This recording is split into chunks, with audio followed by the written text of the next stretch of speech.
Gente, agora vamos entrar então no nosso papo, no nosso debate sobre os limites da propaganda.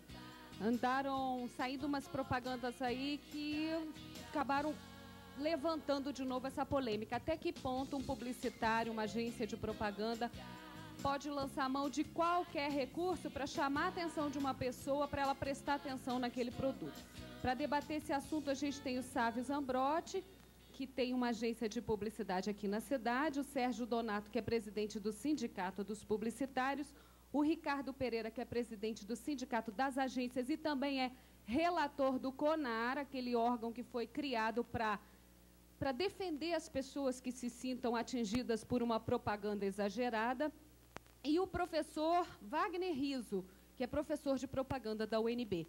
Eu queria começar com o Ricardo, dizendo qual é a sua posição em cima dessa tendência atual de se usar frases agressivas para se chamar a atenção de um produto, para que o cliente note que aquele produto está sendo anunciado ali.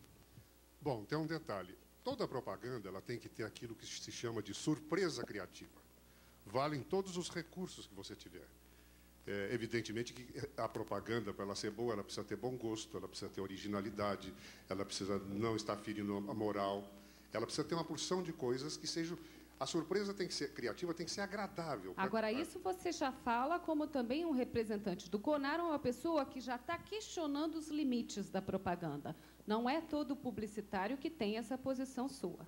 Não, eu acredito que todas as agências de propaganda e todos os clientes gostam de oferecer a melhor coisa, a coisa mais bonita que tem para o consumidor. Ocorre que, às vezes, uma mensagem que você coloca, ela entra num outro viés, qualquer coisa, e não é bem entendida. E, para isso, é que existe o CONAR. O CONAR, desde maio de 1980, está funcionando no Brasil. O que é o CONAR? Eu posso explicar isso? Pode.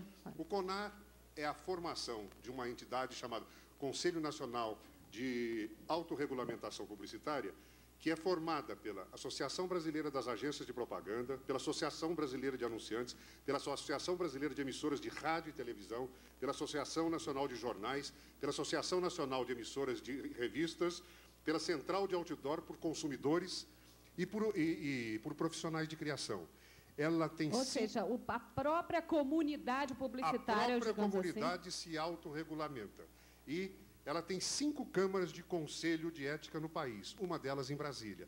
Temos São Paulo, Rio, Porto Alegre, Bahia e uma em Brasília. Agora, se foi criada, é porque nem todo mundo tem bom gosto, nem todo mundo sabe os limites. Aonde? O CONAR. Não, o CONAR foi feito, e aí vem outra coisa, é um exemplo que o Brasil dá ao resto do mundo, porque é um dos poucos países que tem a autorregulamentação publicitária. Uma coisa que nos orgulha muito é que, recentemente, Argentina, Uruguai, Paraguai, esses países, o Chile, todos eles mandaram pedir cópias do nosso Código de Ética Publicitária para aplicar nos seus países.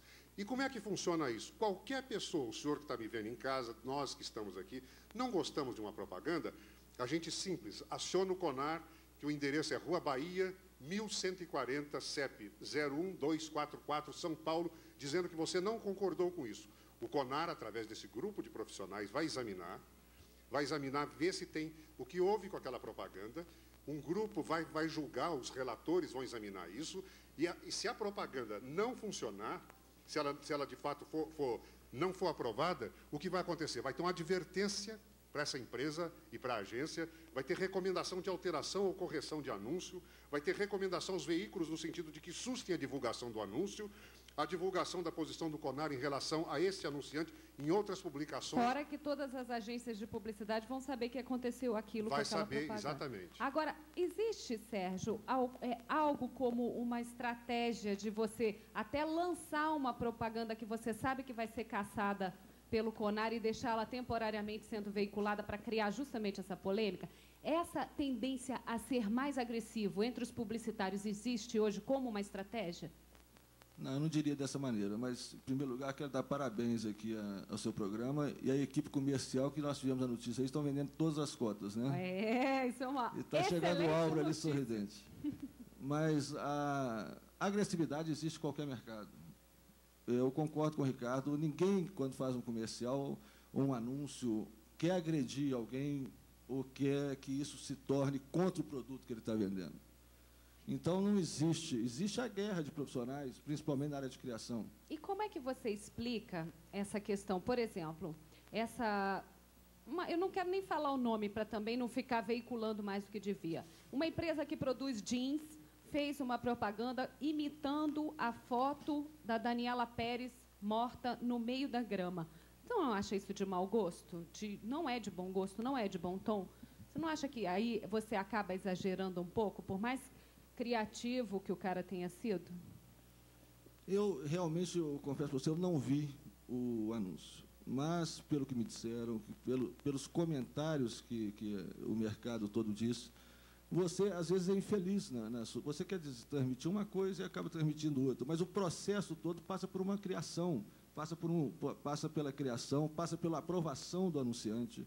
Então, não é uma pessoa sozinha. Ah, sim, sem dúvida. Ninguém está querendo aqui dizer que o publicitário é o culpado, mas você, enquanto presidente do Sindicato dos Publicitários, então acredita que não seja uma estratégia essa questão da agressividade? É um erro de rota? Pode ter sido um desvio de rota. Não existe isso, porque a gente mercado. sabe que nessa área de publicidade existem tendências, né? Às vezes é uma tendência a ser computadorizada, a propaganda, então é uma tendência mundial, e aí ela chega no Brasil em determinado momento, ou ela parte até do Brasil. Você tem aí, por exemplo, a guerra dos refrigerantes lá nos Estados Unidos, coisa que aqui não acontece. Você tem lá a Coca-Cola brigando com a Pepsi na televisão. Aqui você não tem. Não, mas teve aquela do macaquinho, lembra? Aquela do macaco foi um pouco de guerra de publicidade. E o CONAR tirou do ar. Ah, então aqui você acha que esses limites são mais definidos? São bem mais definidos. Professor Riso, comentário geral sobre isso, esses limites da propaganda. Existe essa tendência a ser mais agressivo? Eu falaria dois momentos. Veja só. Eu acredito que hoje a publicidade tem uma grande visibilidade. Isso transfere, né? Você deixa de ter produtos culturais. A gente deveria estar, não nesse programa aqui, com muito gosto, eu tenho até amigos, colegas, ex-alunos, o que me honra muito tê-los como profissionais aí de mercado atuante, sérios, responsáveis. Mas eu falo assim, na ausência de produtos culturais, não, a gente não tem efervescência, nossa cultura está em declínio, a gente não tem investimento para isso. Hoje há um renascimento, um ressurgimento. Nos últimos 20 anos, fala-se de publicidade assim, a dar com pau. A maior busca que existe em vestibular, na UNB, é um dos cursos mais procurados. O mercado, a gente já conhece, de longa data, não tem essa mas será que essa coisa não é uma saturação? Às vezes eu passo naquela quadra das farmácias lá e dou uma olhadinha. Tem tanta coisa pendurada no teto da farmácia que eu acho que você chega lá, você não sabe nem o que você vai comprar. Pois é. Esse daí também é exacerbação. Brasília foi construída dentro de um limite muito formal e, de repente, foi autorizada a utilização desses totens, né? Dessas placas. Não, próprias placas. Coisinhas penduradas no teto da farmácia. De medicamentos. De repente, o consumidor não está saturado de propaganda, está saturado de produto. Não, e aí... não está que a gente está discutindo sobre isso. Então, a gente continua. Não, a gente está discutindo justamente como quebrar se a agressividade é uma técnica para quebrar essa apatia das pessoas que pode ter sido causada por um excesso de consumismo, digamos assim. Vamos para o caso prático. No caso daquela marca de jeans, eu discordo de falar assim, isso daí foi tal e qual aquela imagem. Não é. Foram imagens produzidas que podem lembrar.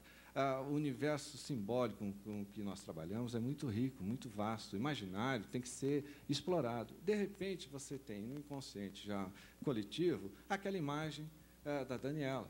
Só que não é bem assim. A foto era um catálogo, é um produto muito diferente de um anúncio ou de um comercial na TV. É um pouquinho diferente a história. Mas o senhor não acredita, então, que houve uma estratégia? Não, nesse caso eu não acredito. Muita coincidência, Marta. Eu diria assim, que pode ter até uma coincidência infeliz, mas eu não diria dessa forma. Tá?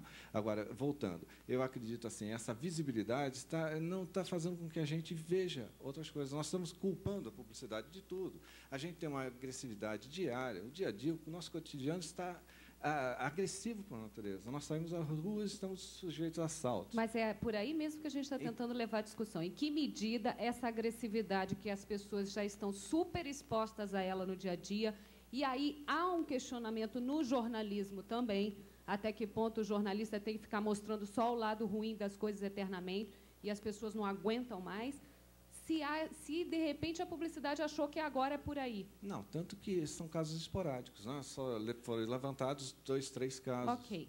A gente então abordou um pouco essa questão da violência propriamente, desse mau gosto. Vamos no próximo bloco ir além, abrir para a galera fazer pergunta, para saber as tendências da publicidade hoje, né? Se alguém quiser perguntar sobre curso, como é que faz para ser um publicitário, quanto ganha, ó, o pessoal indicado está aqui. E o Sávio trouxe até umas propagandas que ele andou fazendo lá na agência dele, que mostram, assim, algumas imagens que as pessoas se sentem tocadas, tá? A gente vai ver essa propaganda no próximo bloco. Não vai embora, não, porque a gente vai mais...